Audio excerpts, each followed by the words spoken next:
Hello students, আমাদের দশম শ্রেণীর চক্রবৃদ্ধি সুদের অঙ্ক করছিলাম। চক্রবৃদ্ধি সুদের অঙ্ক আমাদের হয়েছিল 13 পর্যন্ত হয়েছিল। তো আজকে আমরা 14 থেকে শুরু করব। এর আগে যা সমস্ত অঙ্ক হয়েছে সমস্ত কিছুই প্লেলিস্টে আছে, সেখান থেকে তোমাদের সমস্যার সমাধান করতে পারবে দেখে নিয়ে। তো আজকের ক্লাস শুরু করছি 14 থেকে। এইখানে চক্রবৃদ্ধি সুদের যারা আজকের ক্লাসে প্রথম আছো ফার্স্ট ক্লাসটা অবশ্যই দেখবে, কারণ বিভিন্ন ধরনের সূত্র প্রয়োগ করতে হবে। তো কোন অঙ্কে কী ধরনের সূত্র প্রয়োগ করবে সেগুলো তোমরা ওখান থেকে বুঝতে পারবে। ঠিক আছে, তাহলে আজকের ক্লাস শুরু করছি 14 অঙ্ক থেকে। 14 অঙ্ক প্রথম যেটা বলেছে, বার্ষিক চক্রবৃদ্ধি সুদের হার প্রথম বছর 7%, দ্বিতীয় বছর 8% হয়, তবে 6000 টাকার 2 বছরের চক্রবৃদ্ধির সুদ হিসেব করি। 6000 টাকা 2 বছর চক্রবৃদ্ধির সুদ হিসেব করতে বলেছে। ঠিক আছে, তাহলে এখানে আসল কত? আসল বলেছে 6000 টাকা। আসল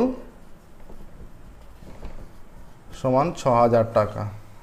আচ্ছা, সময় কত? 2 বছর। সুদের হার প্রথম বছর কত? প্রথম বছর হচ্ছে 7%, আর সুদের হার দ্বিতীয় বছর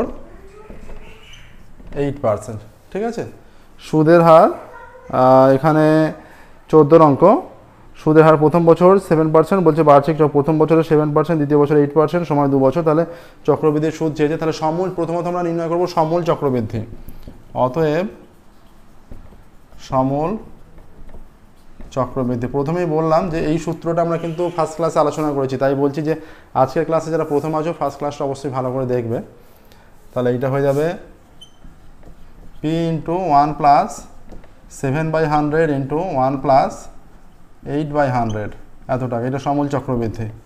এটা 6000 × 107/100 × 108/100 এত টাকা। দুটো শূন্য কাটলো, একটা শূন্য কাটলো। ঠিক আছে, এইটা আসছে। এরপর যেটা হবে, তাহলে 107, 108 আর 6, তাহলে 107, 108, 107, 7 আসছে 56, 6, 7 আসছে 56, 6, হাত থেকে 5, 7005, হাত থেকে 7, 000 × 108, 6, 5, 8 আর 7 15, 5 হাত থেকে 1, 1, 1 ইন্টু এর সঙ্গে আছে 6, 6 34, 6 থেকে 3, 5 6 30 আর 3 33, 3 হাত থেকে 3, 5 6 30 আর 3 33, 3 হাত থেকে 3, 6 6 আর 3 9, 6। এইটা হয়ে যাচ্ছে 6933 6/10 এত টাকা, ইজ ইকুয়াল টু 6933.60 টাকা। এইটা আসছে দেখো। তাহলে সুদ কত হবে এখানে? 6933.60 টাকা। এটা সমূল চক্রবৃদ্ধি। অতএব চক্রবৃদ্ধির সুদ হয়ে যাবে 6933.60 মাইনাস 6000 এত টাকা সমান 933.60 টাকা। এইটাই চক্রবৃদ্ধির সুদ আসছে দেখো।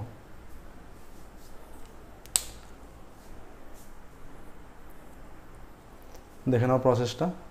নেক্সট দেখো, এটা 14 হলো, নেক্সট 15 15 অঙ্ক। নেক্সট 15 অঙ্ক দেখো। এইটা হয়ে গেল। একই রকমভাবে এই ধরনের অঙ্ক বললে প্রত্যেকটা একই রকম এই সূত্রই প্রয়োগ হবে। ঠিক আছে, এরপর কি বলেছে 15টা, যে বার্ষিক চক্রবৃদ্ধি সুদের হার প্রথম বছর 5%, দ্বিতীয় বছর 6% হয়, তবে 5000 টাকা 2 বছরের চক্রবৃদ্ধি সুদ। একই রকম অঙ্ক হবে। 15টা কি বলেছে? আসল কত? আসল বলা আছে এখানে, আসল বলা আছে 5000 টাকা, সময় 2 বছর। আসল 5000 টাকা, সময় ইজ ইকুয়াল টু 2 বছর। সুদের হার এখানে প্রথম বছর 5%, সুদের হার দ্বিতীয় বছর 6%। ঠিক আছে, তাহলে আসল 5000 টাকা, সুদের হার প্রথম বছর 5%, দ্বিতীয় বছর 6%, আর সময় 2 বছর। তাহলে সমূল চক্রবৃদ্ধি, এখানেও চক্রবৃদ্ধির সুদ চেয়েছে। প্রথমে সমূল চক্রবৃদ্ধি নির্ণয় করব, সেটা থেকে আসল বিয়োগ করলেই চক্রবৃদ্ধি সুদ চলে আসবে। তাহলে সমূল চক্রবৃদ্ধি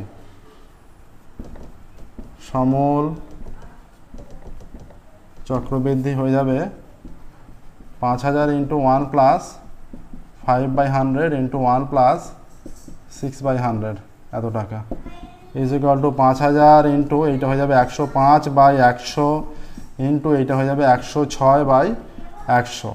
এখানে দেখো আমরা যদি 5 দিয়ে কেটে দিই, 5 একুশে 105, 5 20 একটা দুটো শূন্য তিনটে শূন্য, একটা দুটো তিনটে শূন্য কেটে গেল। 106কে যদি 2 দিয়ে কেটে দিই 53 চলে আসছে। তাহলে হরের মানটা কিন্তু পুরোটা ক্যান্সেল আউট হয়ে গেল। তাহলে পড়ে থাকছে এখানে 53 এত টাকা, 53 ইন্টু 5 একুশে 105 এত টাকা থাকছে। ঠিক আছে, তাহলে 105কে 53 দিয়ে গুণ করলেই হবে 105 53, 3 5 15 5 হাতে 1, 3 0 0 1 3, 315, 5 দিয়ে 525, 5 6 5 5, 5565, 5565 টাকা। অতএব তাহলে এটা সমূল চক্রবৃদ্ধি, সমূল চক্রবৃদ্ধি থেকে যেটা আসল সেটা বাদ দিলে চক্রবৃদ্ধি সুদ হয়ে যাবে। অতএব নির্ণয় চক্রবৃদ্ধি সুদ, নির্ণয় চক্রবৃদ্ধি সুদ কত, 5565 মাইনাস 5000 টাকা সমান 565 টাকা। এইটা আসছে দেখো। নেক্সট দেখো, এটা হলো 15 অঙ্ক হয়ে গেল। 14 15 দুটো অঙ্কের প্রসেস কিন্তু একই ছিল। হ্যাঁ, এবার দেখো 16 অঙ্ক করবো আমরা। 16 অঙ্ক শুরু করব। যে সমস্ত অঙ্ক হচ্ছে, যে কোনো অঙ্ক অসুবিধা থাকলে আমাদের কমেন্টে অবশ্যই জানাবে, আমরা সেগুলো পুনরায় আলোচনা করব। ঠিক আছে, যে সমস্ত অঙ্ক হচ্ছে যে কোনো অসুবিধা থাকলে আমাদের কমেন্টে জানাবে, আমরা সেগুলো পুনরায় আলোচনা করব। এবার দেখো তোমার এটা হয়ে গেল 15 16 অঙ্ক। 16 অঙ্ক কী বলছে আমরা দেখছি। দেখো তাছাড়াও টেলিগ্রামে আমাদের গ্রুপ আছে। টেলিগ্রাম অ্যাপে যাবে, সেখানে গিয়ে খামারো ম্যাথ ক্লাস সার্চ করবে, সার্চ করে দেখবে সেখানে আমাদের গ্রুপ আছে, অলরেডি অনেক স্টুডেন্টস জয়েন হয়ে আছে, সেখানে জয়েন হয়ে যেতে পারো। বইয়ের প্রবলেম বা বইয়ের বাইরে যে কোনো প্রবলেম থাকলে সেখানে পিক নিয়ে তোমরা পাঠিয়ে দিতে পারবে। সেখানে জয়েন হওয়ার পর পাঠাতে পারবে, অবশ্যই প্রথমত জয়েন হতে হবে, তারপর সেখানে প্রবলেম পাঠালে সেটা থেকে আমরা সলভ করে সেখানে সেই গ্রুপেই, টেলিগ্রামের গ্রুপেই দিয়ে দেবো। ঠিক আছে, নেক্সট দেখো, এটা হলো 16। নেক্সট 17, কোনো মূলধনের 2 বছরের সুদ ও চক্রবৃদ্ধি সুদ, কোনো মূলধনের 2 বছরের সুদ মানে সরল সুদ ও চক্রবৃদ্ধি সুদ যথাক্রমে 8400 টাকা এবং 8652 টাকা হলে মূলধন ও সুদের হার নির্ণয় করি। তাহলে সময়টা বলে দিয়েছে, আমরা মূলধন আর সুদের হার ধরে নিচ্ছি। ধরি মূলধন সমান পি টাকা আর সুদের হার আর %। সময় কত, সময় 2 বছর।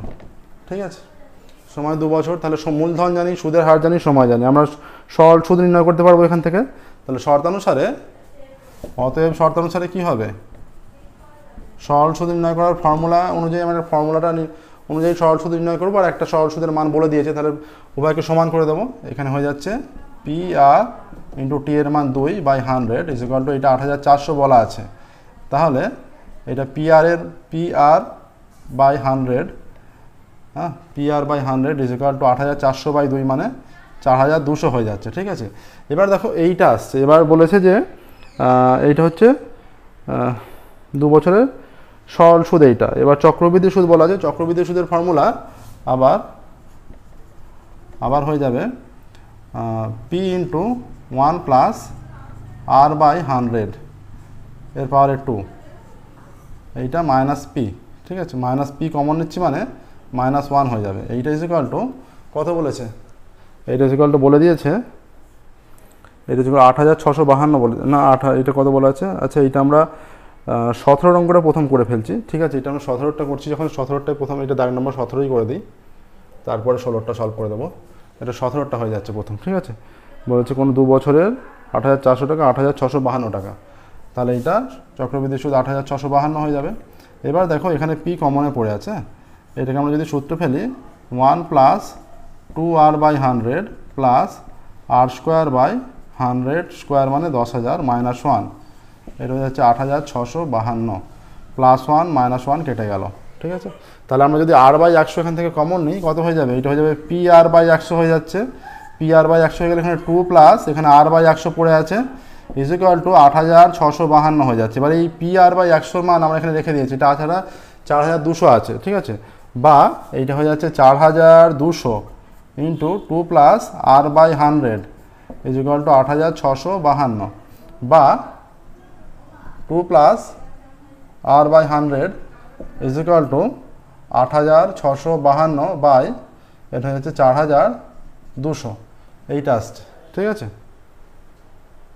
এবার যদি আমরা 2টাকে ডান দিকে নিয়ে যাই, R by 100 is equal to 8652 by 4200 minus 2 বা R by 100 is equal to, তাহলে 4200 লসাগু হবে, 8652 মাইনাস 4200কে 2 দিয়ে গুণ করলে এটা 8400 হয়ে যাচ্ছে, বা R by 100 is equal to এটা হয়ে যাচ্ছে 600, এটা 252 বিয়োগ করলে 252 হয়ে যাচ্ছে, 252 বাই 4200 বা R is equal to 252 by 4200 into 100, এইটা কেটে গেল। 42 দিয়ে কাটলে কত হচ্ছে? 42 দিয়ে কাটলে 420 এমনিতে হচ্ছে, 6 দুগুণে 12, 2 হাজারকে 1, 4 6 24 হাজারকে 25, এটা 6 চলে আসছে, 6। অতএব আর ইজ ইকুয়াল টু 6। ঠিক আছে, এবার আমরা যে কোনো একটা সমীকরণে যদি আর এর মান পুট করে, এইটায় এখানে আছে আমাদের P R by 100 is equal to 4200 বা P into 6 by 100 is equal to 4200 বা P is equal to 4200 into 100 by 6, এইটা 6 7 42, তাহলে 700 আসছে, বা পি ইজ ইকুয়াল টু 70000 আসছে, এইটা আসছে, দেখো 70000, এই মানটা আসছে। এটা আমাদের আগের 17 অঙ্কটা হয়ে গেল। দেখো এবার তারপর আমাদের 16 অঙ্কটা বাকি আছে, কিন্তু 16 অঙ্কটা করতে হবে। তাহলে এখানে উত্তর লিখবে নির্ণয় মূলধন 70,000 টাকা এবং বার্ষিক সুদের হার। অতএব প্রসেসটা কিন্তু এইরকমই হবে, প্রসেসটা ভালো করে ফলো করবে। নির্ণয় মূলধন 70000 70,000 টাকা এবং বার্ষিক সুদের হার, এবং বার্ষিক সুদের হার 6%।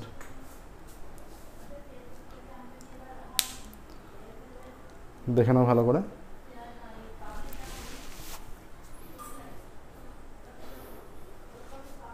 নেক্সট দেখো, এটা 17 অঙ্ক হলো, এবার 16।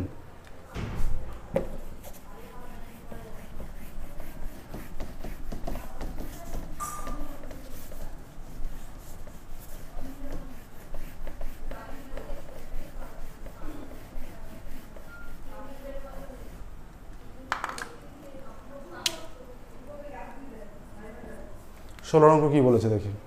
16 অঙ্ক বলেছে যে কোনো নির্দিষ্ট পরিমাণ মূলধনের 1 বছরের সরল সুদ 50 টাকা, 2 বছরের চক্রবৃদ্ধি সুদ 102 টাকা হলে বার্ষিক মূলধনের পরিমাণ ও সুদের হার নির্ণয় করি। আমরা এখানেও ধরে নেব, ধরি মূলধনের পরিমাণ সমান পি টাকা, আর বার্ষিক সুদের her is equal two R%।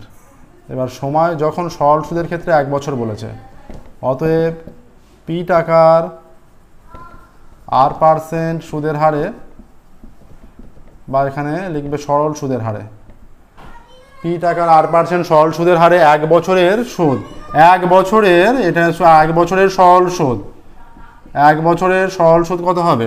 P টাকার R% সরল সুদের হারে 1 বছরের সরল সুদ হয়ে যাচ্ছে 50 টাকা বলা আছে, আর আমরা এখানে নির্ণয় করব সুদটা। এবার নির্ণয় করার পর শর্তানুসারে এইটা ইজ ইকুয়াল টু 50 করে দেবো। এখানে হয়ে যাবে পি ইন্টু আর ইন্টু 1/100 এত টাকা is equal to P R by 100 শর্তানুসারে।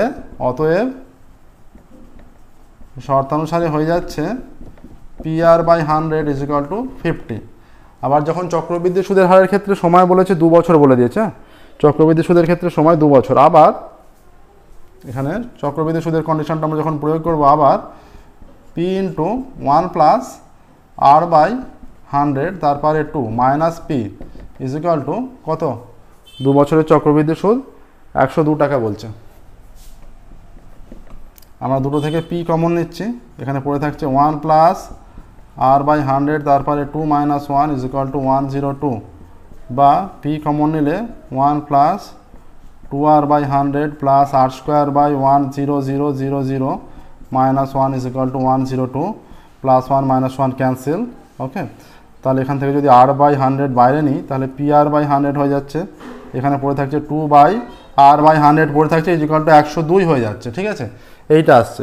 এবার এই পি আর বাই 100-এর ভ্যালু কত? পি আর বাই 100-এর ভ্যালু 50, বা এই যে 50 into 2 plus R by 100 is equal to 102 হয়ে যাচ্ছে, বা 2 plus R by 100 is equal to 102 by 50, বা R by 100 is equal to 102 by 50 minus 2, বা R by 100 is equal to এখানে 50 হয়ে যাবে, তাহলে 102 মাইনাস 50 ইন্টু 200 হয়ে যাচ্ছে, বা R by 100 is equal to এটা 2 বাই 50 হয়ে যাচ্ছে, বা R is equal to 2 by 50 into 100 cancel out করলে 2 হচ্ছে।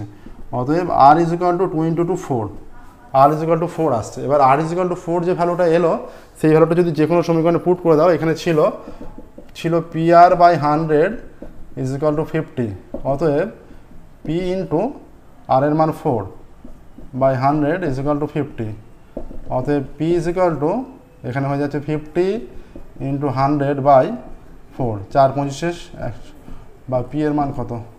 5 25 125, এইটা আসছে। ঠিক আছে, এইটা আসছে দেখো।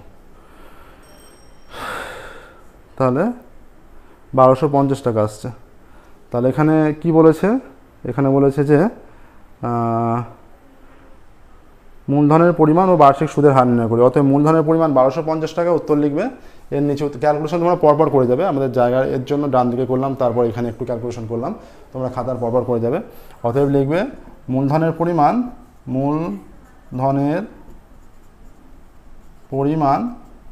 1250 টাকা, আর বার্ষিক সুদের হার 4%, এইটা হবে। ঠিক আছে, 16 হলো। নেক্সট দেখো 16 17 অঙ্ক আগেই হয়ে গেছে, এবার 18 অঙ্ক করবো। দেখো প্রসেসগুলো ভালো করে ফলো করবে প্রত্যেকটা অঙ্কের।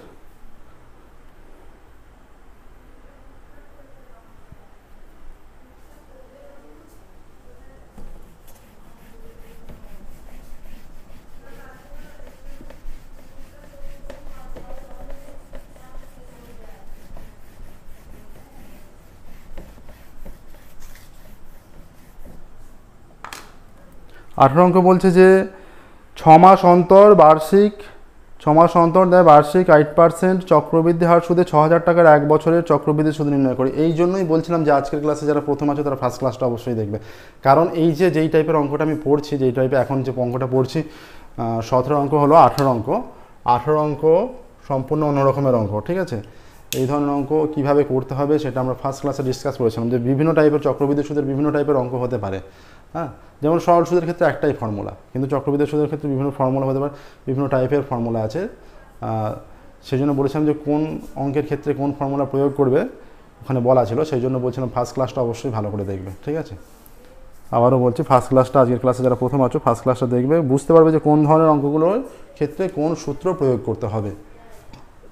দেখো 18 অঙ্কটা বলেছে 6 মাস অন্তর, মানে সুদের পর্ব দুটো হয়ে যাবে। ঠিক আছে, 6 মাস অন্তর বললে এখানে সুদের পর্ব দুটো হয়ে যাবে।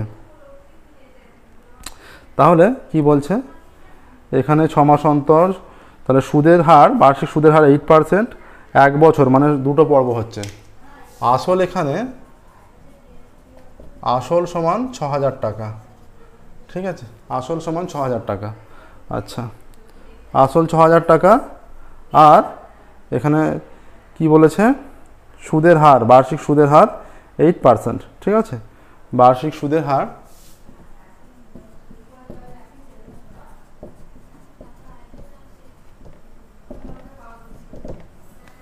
বার্ষিক সুদের হার 8%। 8% কখন? 6 মাস অন্তর দিলে। ঠিক আছে, তাহলে এখানে দুটো পর্ব হবে। ঠিক আছে, তাহলে কি বলেছে যে 1 বছরের চক্রবৃদ্ধি সুদ। দেখো 6 মাস অন্তর, এটা যদি টোটাল 1 বছর টাইম হয়, এই যে 6 মাস, এই দিকটা 6 মাস, এই দিকটা 6 মাস, তাহলে দুটো পর্ব হচ্ছে 1+1, দুটো পর্ব ভাগ হচ্ছে। প্রথম 6 মাসের একটা সুদের কন্ডিশন হচ্ছে, দ্বিতীয় 6 মাসের একটা কন্ডিশন।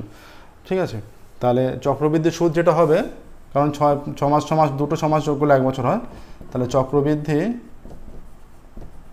সুদ এখানে 6000 পি ইন্টু 1+, যেটা ফর্মুলা আমরা আলোচনা করেছিলাম 8টাকে, যে সুদের পর্ব যেটা হবে তত দিয়ে ভাগ করতে হয়, দুটো পর্ব তাই 2 দিয়ে ভাগ করলাম, বাই 100। এখানে হয়ে যাচ্ছে যে এখানে হয়ে যাচ্ছে সুদের পর্ব দুটো হয়ে যাচ্ছে, এখানে 2। ঠিক আছে, এখানে 2 আর সময় কতটা আছে, কতটা সময় আছে এক্ষেত্রে, এখানে 2 ইন্টু 1 বছর বলেছে, তাহলে 1 বছর 2 ইন্টু 1, এইটা -6000 করতে হবে। এত টাকা হচ্ছে চক্রবৃদ্ধি সুদ, ঠিক আছে, এই টাকাটা হচ্ছে চক্রবৃদ্ধি সুদ। তাহলে এইখানে যেটা হয়ে যাচ্ছে, এটা 6000 যদি আমরা কমন নিয়ে নিই, 1 প্লাস 4/100 তারপরে 2 মাইনাস 1, এত টাকা এইটা আসছে। দেখো 6000 ইন্টু 1 প্লাস r/100 তারপরে 2 মাইনাস 1। এখানে যে ক্যালকুলেশনটা, এই ক্যালকুলেশনগুলো একটু বড় হয়, এইখানে আবারও আমরা কেটে দিচ্ছি, এটা 25 করে দিচ্ছি। তাহলে এইটা হয়ে গেলে এইটা হয়ে যাচ্ছে 6000, যদি আমরা এটা 25 লসাগু, তাহলে এটা হয়ে যাচ্ছে 1 প্লাস 1/25 স্কোয়ার মাইনাস 1। এটা স্কোয়ারের সূত্র ফেললেও হবে, কিন্তু সূত্র ফেললে 25 স্কোয়ার 625 করতে হচ্ছে, সেটা আমরা করবো না, আমরা একটু অন্যভাবে করছি। দেখো বোধহয় তোমাদের সহজ লাগতে পারে। এটা হয়ে যাচ্ছে লসাগু করলে 25 নিচে, 25 প্লাস 1 26, এটা স্কোয়ার মাইনাস 1, এত টাকা ইজ ইকুয়াল টু 6000 ইন্টু এটা যেটা হচ্ছে 25 স্কোয়ার হয়ে যাচ্ছে, আর এখানে 26 square minus 25 square into 1 25 square হয়ে যাচ্ছে, ঠিক আছে, ব্র্যাকেট ক্লোজ, এত টাকা। তাহলে এটা হয়ে যাচ্ছে 6000 ইন্টু 25 স্কোয়ার, এখানে 625 হয়ে গেল। এটা a plus B, a minus B formula, a plus B মানে 26 প্লাস 25 একবার, এই যে এইটাকে এ ভাবো, এটাকে বি ভাবো, 26 স্কোয়ার মাইনাস 25 স্কোয়ার, তাহলে 26 প্লাস 25 একবার, 26 মাইনাস 25 একবার, 26 প্লাস 25 যখন করবে 51 হবে, আর 26 মাইনাস 25 যখন করবে 1 হয়ে যাবে, ঠিক আছে, এত টাকা হচ্ছে, এইটা আসছে। এবার 625 দিয়ে যদি আমরা ক্যান্সেল করতে চাই, 625 দিয়ে আমরা চেষ্টা করবো সম্পূর্ণরূপে ক্যান্সেল করে দিতে। হ্যাঁ, এবার 51 দিয়ে এটাকে কাটছে, 51 দিয়ে কাটলে 51 চলে আসছে 1 1 1 5, 115, ক্যান্সেল করা যাবে না। 25 দিয়ে কাটলে 25 দুগুণে 50, 125, 5 25 125, 25 দিয়ে কাটলে 25 দুগুণে 50, 4 25 100 0, 25 দুগুণে 50 10 100, 4 25 100 0, 240 আসছে। 5 দিয়ে কাটলে 5 5 25, 5 দিয়ে কাটলে 5 আসছে 40, 80 80 আসছে, ঠিক আছে, 80 ইন্টু 51 হয়ে যাচ্ছে। আর নিচে পড়ে আছে 5 পড়ে আছে 625-এ, 6000, 240কে কাটলে 5 দিয়ে, আচ্ছা এটা 5 দিয়ে কাটলে অন্য ভ্যালু আসছে, তো 5 দিয়ে কাটলে 5 4 5 20, 4 5 20, 4 40, 5 8 40, 48 আসছে। 48 into 51/5 is equal two 48 into 51/5, এত টাকা।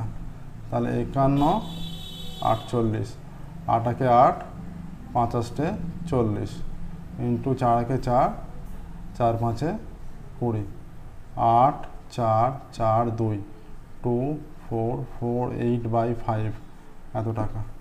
4 5 20, 4 44, 5 8 40, 5 9 45, 5 6 30 0, 489.60 টাকা চক্রবৃদ্ধি সুদ আসছে, 489.60 টাকা আসছে, ঠিক আছে।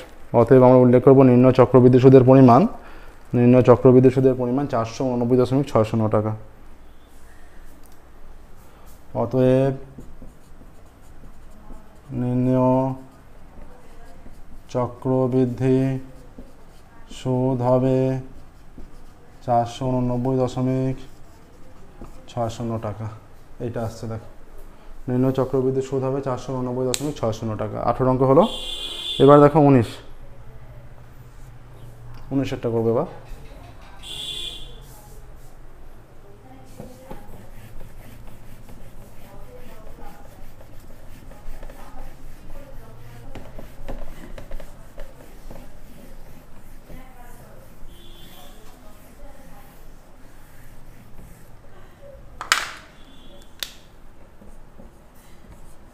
উনিশেরটা কি বলছে দেখি।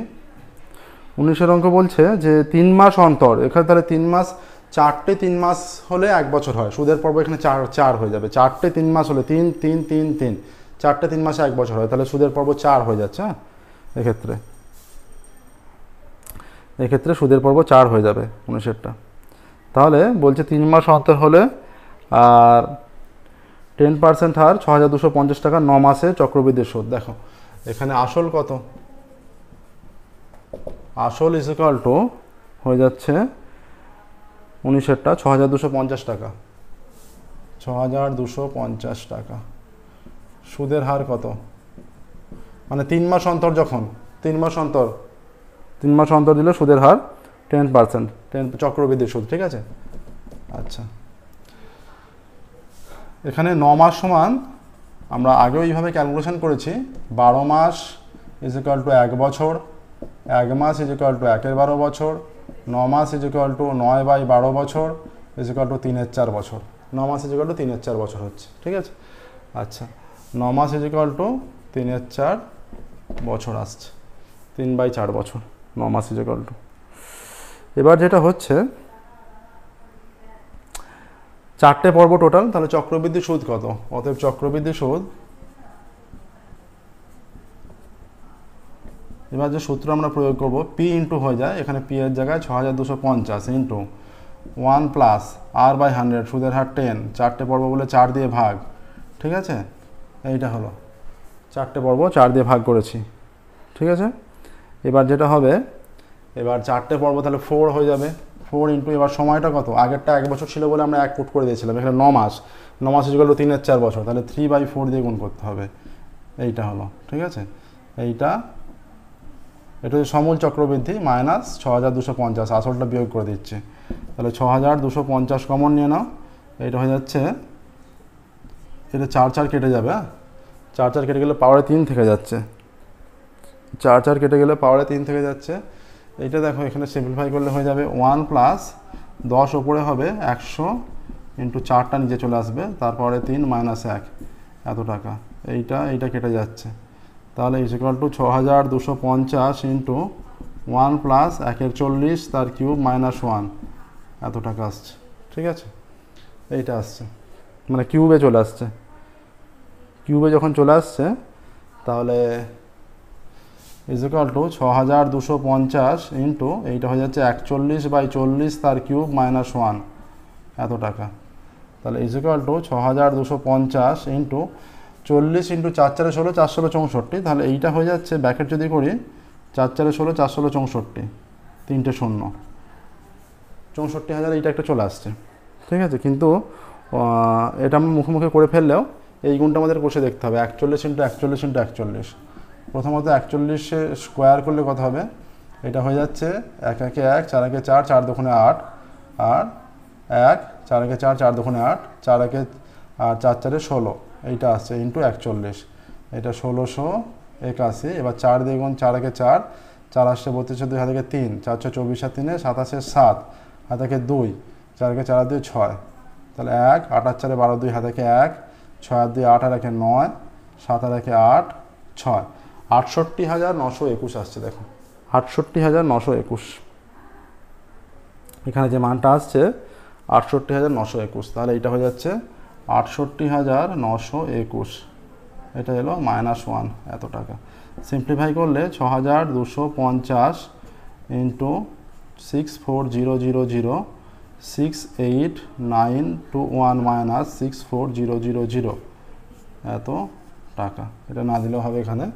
এবার সিম্পলিফাইটা যদি এখানে করি, 6250 ইন্টু 64000, বিয়োগটা করলে এইটা 921, এত টাকা, আর 4 × 8 = 8, এইটা আসছে, ঠিক আছে। এই শূন্য কেটে দিলাম, কেটে দিলে যেটা আসছে 4921 আসছে, ঠিক আছে।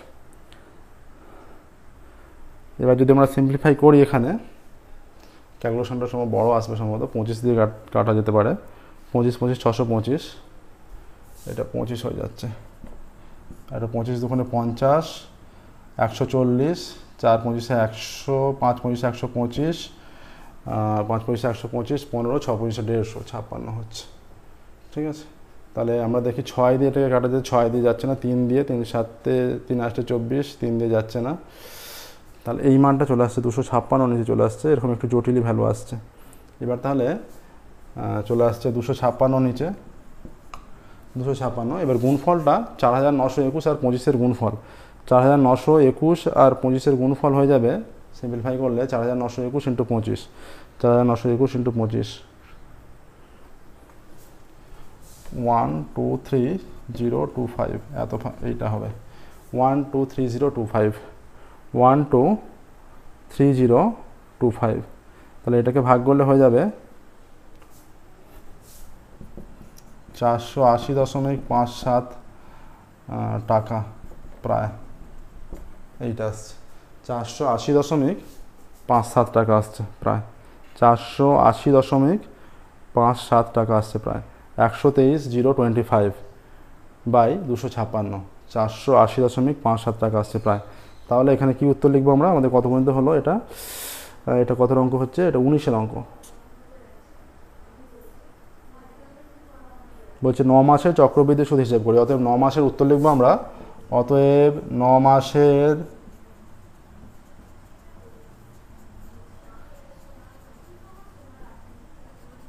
$480.57 টাকা, এইটা উত্তর হবে। ঠিক আছে, দেখলে প্রসেসটা এইভাবেই কিন্তু করতে হবে। ঠিক আছে, এক্ষেত্রে মানে চক্রবৃদ্ধি সুদের ক্ষেত্রে ক্যালকুলেশনগুলো একটু কিন্তু বড় বড়, প্রত্যেকটা ক্যালকুলেশন একটু বড় বড়, কিন্তু সেই ক্যালকুলেশনগুলো নিজেকে করতে হবে। ঠিক আছে, গুণের ক্ষেত্রে নিজেকে একটু পটু হতে হবে, দ্রুতভাবে গুণফল করে নিতে হবে, তবে এই অঙ্কগুলো তাড়াতাড়ি হবে। নাহলে এক একটা অঙ্কের সময় অনেক বেশি লেগে গেলে সময়টা কিন্তু প্রত্যেক পরীক্ষার ক্ষেত্রেই গুরুত্বপূর্ণ হয়ে থাকে। ঠিক আছে, তাহলে দেখো আমাদের 19 পর্যন্ত অঙ্ক হলো। যে কোনো অঙ্ক অসুবিধা থাকলে আমাদের কমেন্টে অবশ্যই জানাবে, আমরা সেগুলো পুনরায় আলোচনা করবো। 19 পর্যন্ত অঙ্ক হলো, আমরা পরবর্তী ক্লাসে 20 থেকে স্টার্ট করব। Thank you very much everyone.